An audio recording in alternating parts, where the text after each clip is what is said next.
Bonjour ou bonsoir sur votre position géographique.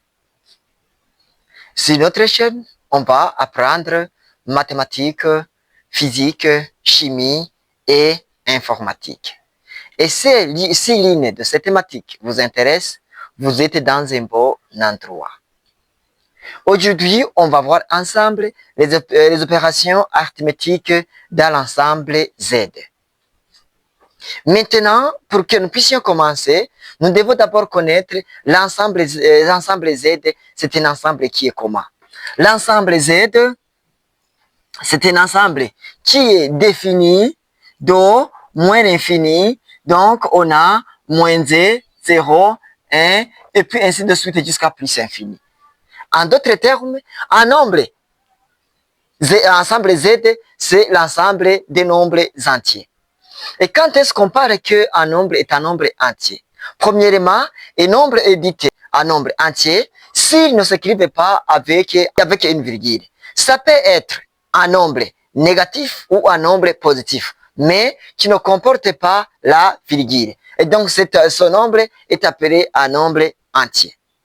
Alors, et quand on parle des opérations arithmétiques, premièrement, on peut commencer par l'addition. On a addition. Et l'addition, si on a par exemple 5 plus 3 est égal à 8, et aussi on peut tout simplement dire que l'addition dans l'ensemble Z est commutative. Donc on peut tout simplement dire que 5 plus 3 est égal à 3 plus 5, et tout ça sera égal à 8. Pour dire que l'addition dans l'ensemble Z est commutative. Un autre exemple, si on a moins 2 plus, entre parenthèses, moins 3, donc ça serait égal à combien? Ça serait égal à moins 5. Et donc, comme on dit que l'addition est commutative, moins 3, et puis plus moins 2 est égal à moins 5. Pour dire que, cela montre que l'addition est commutative. Et jusqu'ici, si c'est la première fois que vous tombez sur mes vidéos, n'oubliez pas de liker, de commenter, aussi de partager pour ne pas rater aux prochaines vidéos. Et puis, on continue. Deuxième opération arithmétique, c'est la soustraction. La soustraction.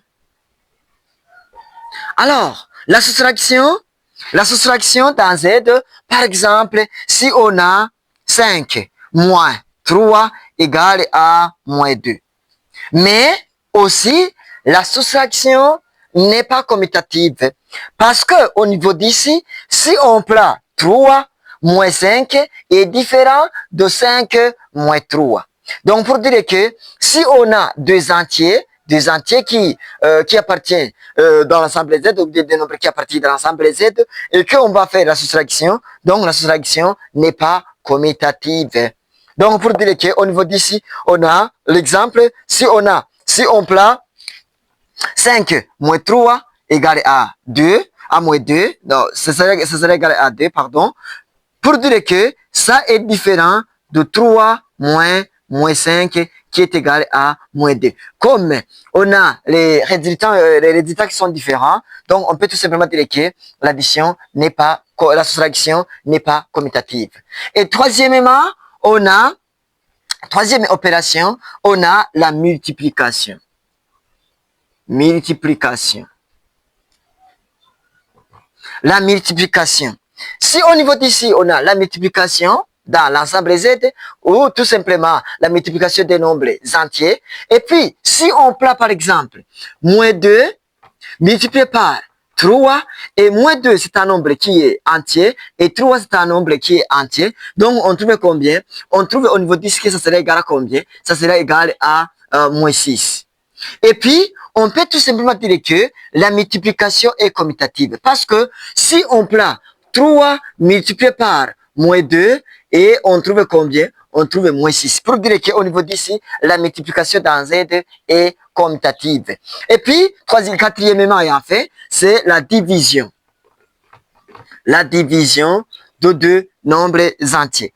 Ok, au niveau d'ici, si on a, par exemple, 6 divisé par moins 2, ça serait égal à combien? Ça serait égal à moins 3. Mais au niveau d'ici, on peut tout simplement dire que tout est faisable. Mais par exemple, si on prend 7, 7 c'est un nombre entier, et divisé par moins 3. Et au niveau d'ici, on trouve un nombre qui n'est pas entier. Donc, on trouve par exemple 2, moins 2, quelque chose.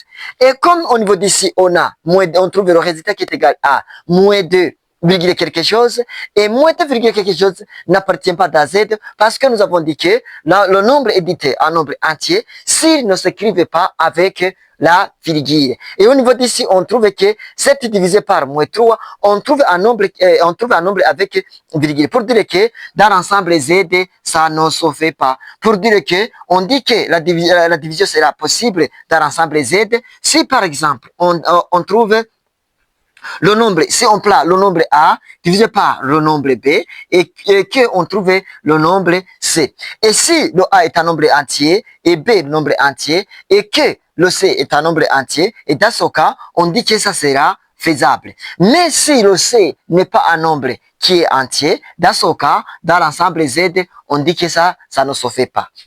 Et si c'est la première fois que vous tombez sur mes vidéos, n'oubliez pas de liker, de commenter, aussi de vous abonner pour ne pas rater aux prochaines vidéos. Merci.